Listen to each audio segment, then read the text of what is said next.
Well, meanwhile, Iran's foreign policy chief has returned from a French-led summit on Iraq that was held in Jordan. In Tehran, the head of the IRGC Quds force made a speech in which he both threatened Israel and insulted Iranian women who didn't wear the hijab. Ismail Qani said no decent woman would go out in public with her head uncovered. Well, to talk more about all of this, we're joined by Kaveh Shahrooz. He's a lawyer and senior fellow at the MacDonald-Laurier Institute. Thank you very much for being with us, Kaveh. Let's start with the sanctions. The US Special Envoy to Iran, Robert Malley, unveiled them yesterday in response to the crackdown on the protests, which are well into a third month now. Certain individuals, including Iran's chief prosecutor, do these sanctions go far enough in your view? Good to be with you. So it's certainly, welcomed anytime that Iranian officials are sanctioned.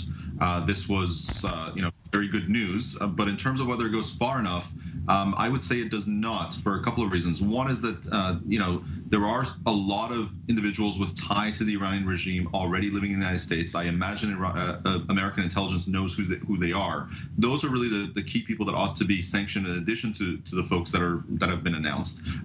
Their money in American banks needs to be identified, and they need to be kicked out of the U.S. So that's point one. Secondly, these sanctions were announced by Robert Malley, who, his job is to continue to negotiate with Iran on the JCPOA. That's been put on hold for a moment, but really, sanctions are important, but it's much more important for the U.S. to recognize that the Iranian regime needs to go and cease its negotiation. I think that would be a much more important step for the U.S. to take. Right, and this week we did learn, didn't we, that the Biden administration believes the JCPOA is already dead. Do you think that that is finally the end of the deal, or are the Europeans trying to keep it alive? Yeah, regrettably, I don't think the deal is dead, even though, the Biden administration has made offhand remarks about it being dead. We saw Joseph Borrell, in negotiations this week and tweeting about it and saying that he wants to revive the JCPOA. Even the Biden administration won't officially say that, these negotiations are dead. I really do hope that in Washington and in European capitals, these leaders begin to think about the revolution and begin to think about what's going to replace the Islamic Republic, because the Islamic Republic is not a representative of the Iranian people, and the West should not be negotiating with it.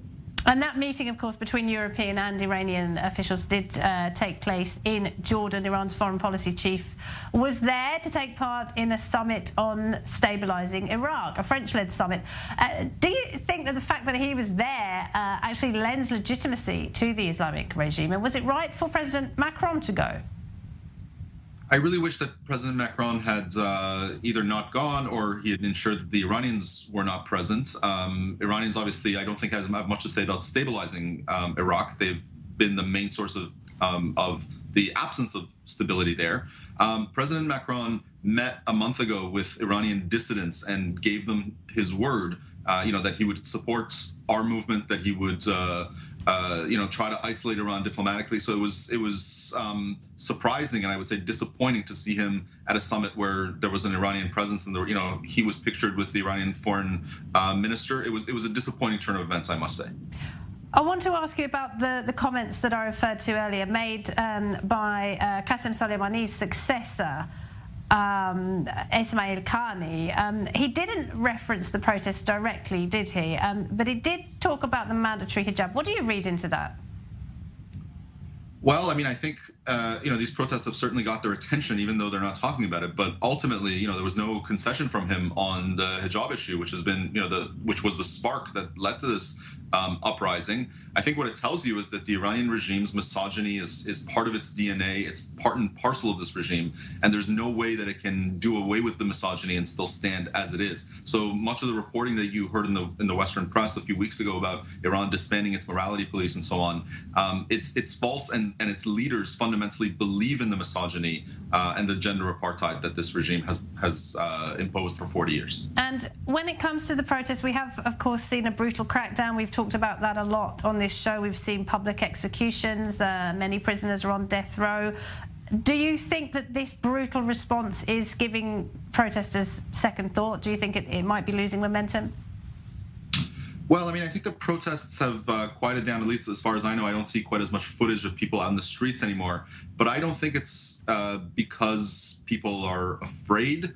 The sense I get is that people are actually enraged by the behavior of the regime. But I think, these revolutions have ebbs and flows. We're going through kind of a quiet period right now, but the opposition is thinking about its next movements. And I think, the people are going to be continuing this uprising for many months to come.